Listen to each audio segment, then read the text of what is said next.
Alright, geezers and anti-geezers, what are we saying today then? Football this week is back again. For those that don't know, this is literally the series where we look at what happened in football during the course of the week, including actual, news stuff, but mainly just shenanigans on social media. Realistically, the biggest news of English football this week is that the FA Cup final was on. Manchester City faced Watford and they defeated the Hornets. That meant they were able to claim the first domestic treble in the men's game. It's been done in women's football, but it hasn't been done by any men's side since the beginning of time in England. It's a massive achievement, and it went right down to the wire for Manchester City as they scraped a 6-0 victory over Watford in the FA Cup final. To be honest with you, it really was a shock result. You know, having looked back at previous results between City and Watford, you couldn't see a City win on the horizon. It was just such a shocking eventuality. A goal from David Silva, a goal from Kevin De Bruyne, and 2 from Gabriel Jesus put City 4-0 up after about 70 minutes. Now, realistically, game's done. Alright, it's calm. Everybody chill out, grab a hot chocolate and sit down. Or you could bring on Leroy Sané. Alternatively, why'd you have to do that? They're dead already. How are you going to be destroying a team 4-0 and bring Leroy Sané off the bench? I'm convinced Pep Guardiola's evil. Nobody with a heart would ever do that. Company looking at Troy Deeney whilst his team absolutely slaps them up though did give me some life.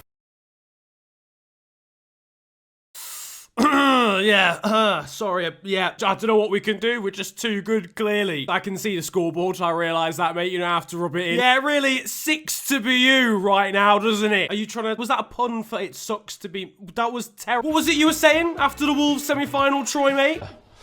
Now he's a loser, so...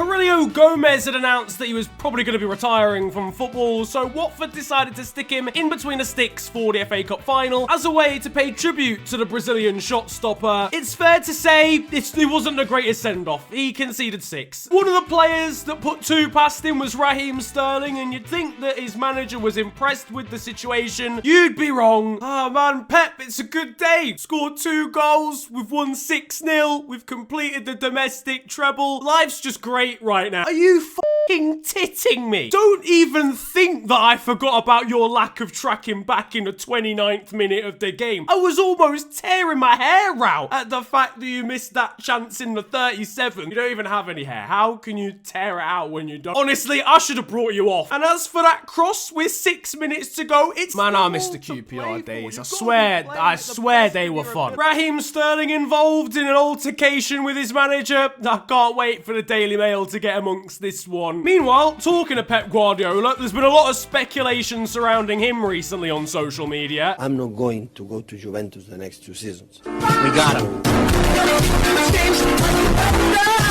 All joking aside, literally everyone has been linked with this Juventus job. Apparently it was a done deal with Guardiola. The next day Pochettino's linked with it. Conte's about as well. I'm fully expecting a random Italian journalist to link my nan with the job next weekend. In other non-Manchester City related news, Mohamed Salah's gone on holiday with his girlfriend. Wait, hang on. Is that Marcus Rashford? Man, these Snapchat filters have gone way too far. Meanwhile, quite astonishingly, a team of university students has qualified for the Europa League. So picture this. Cardiff Metropolitan is a university in Cardiff. I mean, that makes sense. That goes without saying. But despite being a university team and literally being full of university students, they actually compete in the Welsh Premier League. And they beat Barnet Town in the Welsh Premier League playoffs to qualify for the preliminary round of the Europa League. Liverpool in the Champions League final, Tottenham in the Champions League final, City doing the treble, Arsenal and Chelsea in the Europa League final. Meanwhile, United could be playing a team of PhD students from Wales next season. You love to see it. Liverpool would have won the 2018-19 Premier League title if long-range goals were worth double. Yeah, and I'd have won the Premier League if every time I interacted with a female, I was awarded 99 Premier League points. But that's not how it works, is it? The Premier League League, though, wasn't won by me, nor by Liverpool. It was won by Manchester City, except they accidentally managed to drop the trophy off the top of a large building. The Premier League trophy has just been dropped. If Sergio Aguero doesn't look like a guilty man there, then I don't know what he looks like. Twitter kinda went into meltdown because everyone thought Manchester City players had accidentally dropped their trophy off the top of this building and completely broken it. But thankfully, for City fans everywhere, it was just a hoax. It was all a prank. Good social media skills from City. They needed some sort of excitement after the lack of it at their actual parade. Whilst we're on the topic of trophies, Cristiano Ronaldo's got a brand new shiny one for winning Serie A this year. He celebrated by battering his kid with it.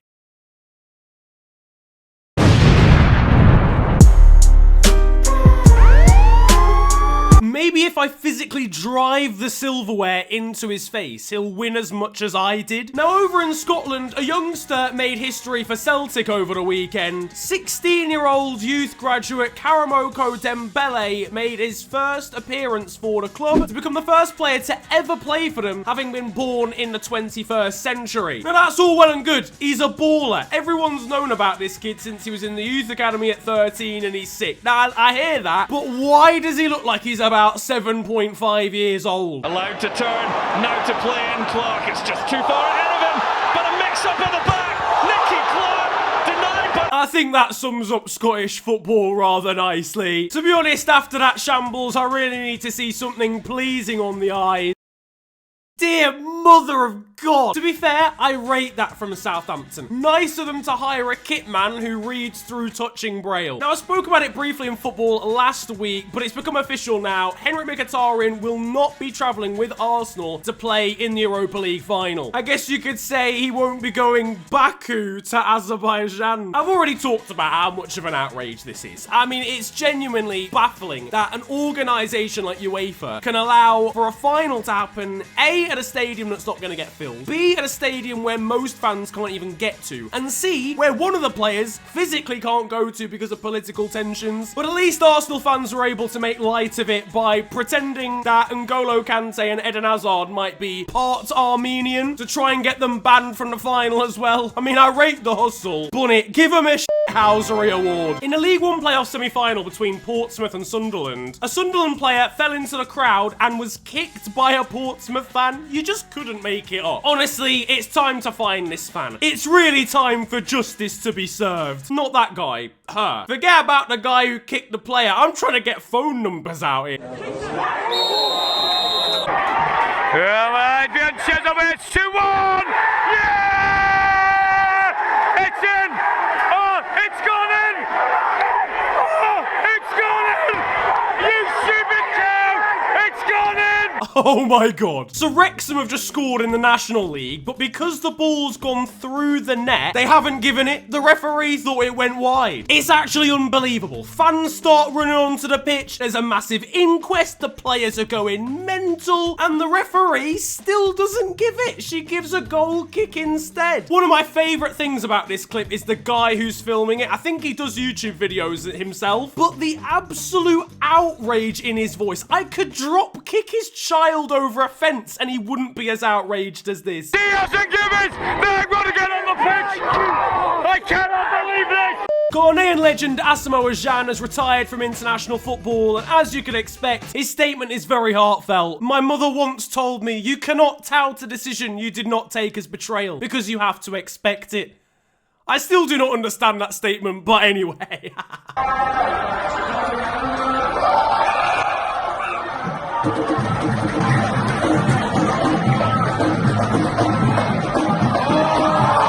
Yeah, moral of the story, never try and skill Francesco Totti. Over in the Netherlands, the relegation playoff for the Eredivisie is about to take place. It's between De Graafschap and Cambuur. It's going to be a difficult one for the De Graafschap manager because he's already agreed to manage Cambuur next year. It's literally a lose-lose. If he loses the game, De Graafschap get relegated. If he wins, his next team get relegated. How does this even happen? Sydney FC managed to win the Australian A-League during this week. And it was all pretty much down to a penalty shootout where their goalkeeper managed to save penalties pretty much by dancing on his goal line to put the attackers off. Fair play. If you're gonna throw some shapes, a playoff to win your team the league seems like a pretty good place to do it. But finally, it's not all bad, right? Because Santi Cazorla, having spent like 2 years on the sidelines with an Achilles injury, has been called up for the Spanish national team. Doctors were saying that he wouldn't be able to walk again recently, and now he's been called up for his national team. Absolutely insane. Fair play to Santi Cazorla. But that is it for football this week, and I hope you have enjoyed. It's been another mad one, really, and once again, massive thank you for the support on this series. Again, just really appreciate it from you lot. If you enjoyed this video, slap a like on it, subscribe if you're new to the channel, it's the big red button under the video, and you can also follow me on social media. It's at the official FNG on Twitter and Insta. But it's been a pleasure ranting at you guys today.